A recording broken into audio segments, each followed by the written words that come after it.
আসসালামু আলাইকুম ওয়ারাহমাতুল্লাহি ওয়াবারাকাতুহু। প্রিয় ভাই ও বোনেরা, আপনি কি কখনো ভেবে দেখেছেন এই রমজানে আপনার কান্না, আপনার দোয়া, আপনার সিজদা আল্লাহ কি কবুল করেছেন?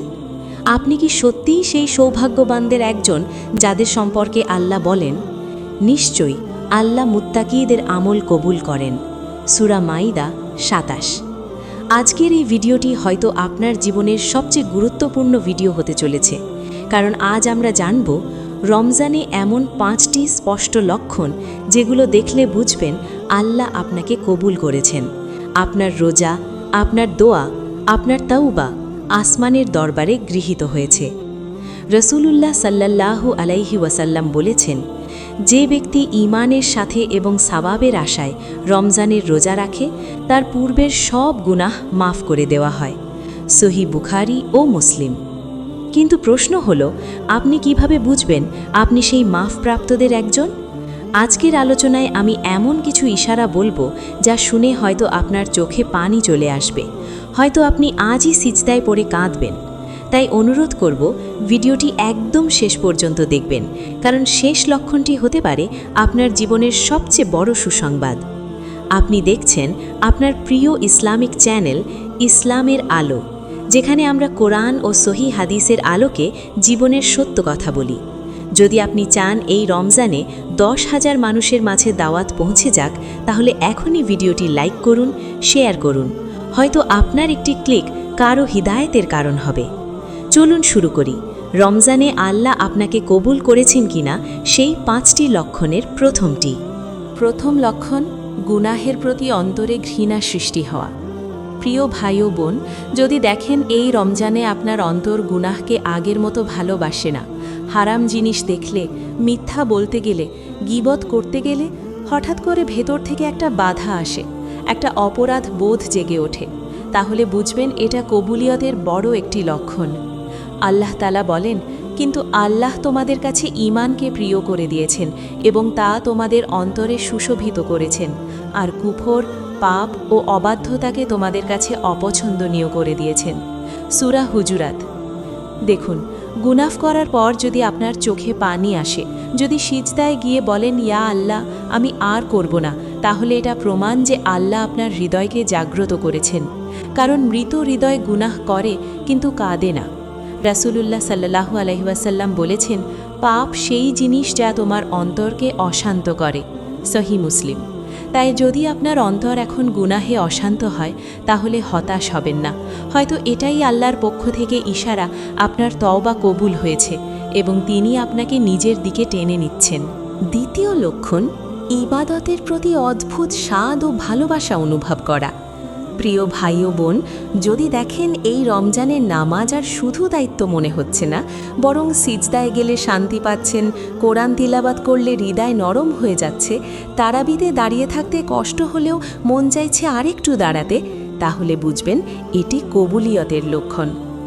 আল্লাহ তাআলা বলেন, নিশ্চয়ই আল্লাহর স্মরণেই অন্তরসমূহ শান্তি পায়। সূরা রাদ আয়াত ২৮। যদি আপনার অন্তরেই শান্তি অনুভব করে, তাহলে এটি সাধারণ অনুভূতি নয়, এটি আল্লাহর পক্ষ থেকে বিশেষ রহমত। কারণ সবাই কোরআন পড়ে, কিন্তু সবাই কোরআনে কাঁদতে পারে না। সবাই সিজদা করে, কিন্তু সবাই সিজদায় প্রশান্তি পায় না। রাসূলুল্লাহ সাল্লাল্লাহু আলাইহি ওয়াসাল্লাম বলতেন, নামাজে আমার চোখের শীতলতা রাখা হয়েছে। আপনার যদি এখন নামাজ ছাড়া ভালো না লাগে, দোয়া না করলে অস্থির লাগে, তাহলে খুশি হন, কারণ আল্লাহ যখন কাউকে কবুল করেন তখন তার ইবাদতকে তার কাছে প্রিয় করে দেন। হয়তো এটাই সেই ইশারা আল্লাহ আপনাকে নিজের ঘনিষ্ঠ বান্দাদের তালিকায় লিখে নিচ্ছেন। তৃতীয় লক্ষণ, দোয়ার প্রতি গভীর আকর্ষণ ও কান্না চলে আসা। প্রিয় ভাই ও বোন, যদি দেখেন এই রমজানে আপনি আগের চেয়ে বেশি দোয়া করছেন, ছোট বড় সব বিষয়ে আল্লাহর কাছে চাইছেন, আর দোয়া করতে গিয়ে চোখ ভিজে যাচ্ছে, তাহলে বুঝবেন এটি কবুলিয়তের শক্ত একটি লক্ষণ। আল্লাহ তাআলা বলেন, তোমরা আমাকে ডাকো, আমি তোমাদের ডাকে সাড়া দেব। সূরা গাফির ৬০। দেখুন, সবাই দোয়া করে না, আর সবাই দোয়া করতে করতে কাঁদতে পারে না। যখন আল্লাহ কাউকে নিজের কাছে টেনে নেন, তখন তিনি তার অন্তরে দোয়ার তাওফিক দেন। কারণ যে বান্দাকে আল্লাহ ভালোবাসেন, তাকে তিনি নিজের দরজায় দাঁড় করিয়ে রাখেন। রসুলুল্লাহ সাল্লাল্লাহু আলাইহি ওয়াসাল্লাম বলেছেন, আল্লাহর কাছে দোয়ার চেয়ে সম্মানিত কিছু নেই। তিরমিজি। আপনি যদি এখন গভীর রাতে তাহাজ্জুদের সময় কাঁদেন, ইফতারের আগে হাত তুলে মিনতি করেন আর মনে হয় আল্লাহ খুব কাছেই আছেন, তাহলে হতাশ হবেন না। হয়তো আল্লাহ আপনার কান্না দেখেই আপনার নাম কবুলকৃতদের তালিকায় লিখে ফেলেছেন। কারণ যে হৃদয় দোয়ায় ভিজে যায়, সেই হৃদয় কখনো আল্লাহর দরবারে অবহেলিত থাকে না। চতুর্থ লক্ষণ, খারাপ সঙ্গ ও হারাম পরিবেশ থেকে দূরে সরে আসা।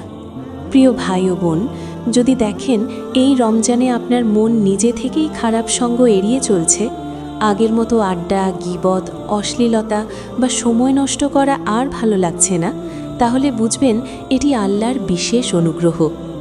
আল্লাহ তাআলা বলেন, সেদিন অর্থাৎ কিয়ামতে বন্ধু বন্ধুর শত্রু হয়ে যাবে, তবে মুত্তাকিরা ব্যতীত। সূরা যুখরুফের ৬৭। দেখুন, আল্লাহ যখন কাউকে কবুল করেন তখন তার চারপাশও বদলে দেন। হঠাৎ করে আপনি লক্ষ্য করবেন খারাপ সঙ্গ থেকে দূরত্ব তৈরি হচ্ছে আর ভালো মানুষদের প্রতি টান বাড়ছে। কারণ ঈমানদার হৃদয় অন্ধকারে শান্তি পায় না। রসুলুল্লাহ সাল্লাল্লাহু আলাইহি ওয়াসাল্লাম বলেছেন, মানুষ তার বন্ধুর দিনের উপর থাকে, সুতরাং তোমাদের প্রত্যেকে দেখুক সে কাকে বন্ধু বানাচ্ছে। আবু দাউদ। যদি দেখেন আপনি এখন ইসলামিক আলোচনা শুনতে চান, ভালো মানুষের কাছে বসতে চান, পাপের জায়গা এড়িয়ে চলতে চান, তাহলে খুশি হন। এটি কেবল আপনার ইচ্ছা নয়, এটি আল্লাহর হিদায়েতের নিদর্শন। হয়তো আল্লাহ আপনাকে হারিয়ে যেতে দেননি, বরং অন্ধকার থেকে টেনে আলোর পথে নিয়ে আসছেন। আর এটাই কবুলিয়তের শক্ত প্রমাণ। পঞ্চম লক্ষণ, রমজানের পরও আমল ধরে রাখার ইচ্ছা জাগা। প্রিয় ভাই ও বোন, যদি দেখেন আপনার অন্তরে ভয় কাজ করছে, রমজান চলে গেলে আমি আবার আগের মতো হয়ে যাব না তো? যদি মনে হয় না, এবার আমি বদলাতে চাই, এই নামাজ, এই কোরআন, এই দোয়া আমি ছাড়ব না, তাহলে বুঝবেন এটি কবুলিয়তের সবচেয়ে বড় লক্ষণ। আল্লাহ তাআলা বলেন, নিশ্চয়ই যারা বলে আমাদের রব আল্লাহ, অতঃপর তারা তার উপর অটল থাকে, তাদের জন্য কোনো ভয় নেই এবং তারা চিন্তিতও হবে না। সূরা আহকাফ ১৩। দেখুন, কবুল হওয়া আমলের চিহ্ন হল তারপরেও ভালো আমল করার তৌফিক পাওয়া। আল্লাহ যদি আপনার রোজা, আপনার তওবা, আপনার কান্না কবুল করে থাকেন, তাহলে তিনি আপনাকে আবার নিজের দিকে ফিরিয়ে আনবেন বারবার। হাসান বসরি রহমতুল্লাহ বলতেন, ভালো কাজের প্রতিদান হল তারপরেও আরেকটি ভালো কাজের তৌফিক। যদি আপনার অন্তর এখন বলে, ইয়া আল্লাহ, রমজানের পরও আমাকে ধরে রাখো, তাহলে কান্না করে দোয়া করুন। কারণ যে হৃদয় স্থায়ী হিদায়াত চায়, আল্লাহ তাকে পথ হারা করেন না। হয়তো এই রমজানই আপনার জীবনের মোড় ঘুরিয়ে দেওয়ার মাস। হয়তো আল্লাহ সত্যিই আপনাকে কবুল করেছেন। প্রিয় ভাই ও বোন, এখন একটু থামুন। নিজের হৃদয়ে হাত রেখে নিজেকেই প্রশ্ন করুন, এই ৫টি লক্ষণের কতগুলো আপনার মধ্যে আছে? গুনাহের প্রতি ঘৃণা, ইবাদতের স্বাদ, দোয়ায় কান্না, খারাপ সঙ্গ থেকে দূরে থাকা আর রমজানের পরও আমল ধরে রাখার দৃঢ় ইচ্ছা, এসব কি আপনার ভেতরে জাগ্রত হয়েছে? যদি হয়ে থাকে তাহলে আলহামদুলিল্লাহ। সিজদায় পড়ে শুকরিয়া আদায় করুন, কারণ সবাই এই সৌভাগ্য পায় না। আল্লাহ তাআলা বলেন, আর আমার রহমত সব কিছুকে পরিবেষ্টন করে রেখেছে। সূরা আরাফ ১৫৬। হয়তো এই রমজানেই আপনার ভাগ্যের পৃষ্ঠা বদলে গেছে। হয়তো আসমানে আপনার নাম লিখে দেওয়া হয়েছে কবুলকৃত বান্দাদের তালিকায়। কিন্তু মনে রাখবেন, শয়তান চুপ করে থাকবে না। সে চাইবে আপনি আবার আগের জীবনে ফিরে যান। তাই আজই সিদ্ধান্ত নিন, রমজান শেষ হলেও আপনার রবের সাথে সম্পর্ক শেষ হবে না। রাসূলুল্লাহ সাল্লাল্লাহু আলাইহি ওয়াসাল্লাম বলেছেন, আল্লাহ সেই আমলকেই সবচেয়ে বেশি ভালোবাসেন যা নিয়মিত করা হয়, ইভেন যদি তা সামান্যও হয়। সহিহ বুখারী। তাই আজ থেকেই নিয়ত করুন, অল্প হলেও নিয়মিত আমল করবেন। ভিডিওটি যদি আপনার হৃদয় ছুঁয়ে থাকে, তাহলে এখনই লাইক করুন, শেয়ার করুন এবং কমেন্টে লিখুন, ইয়া আল্লাহ, আমাকে কবুল করে নিন। হয়তো আপনার একটি আমিনই আপনার জীবনের সবচেয়ে বড় পরিবর্তনের শুরু।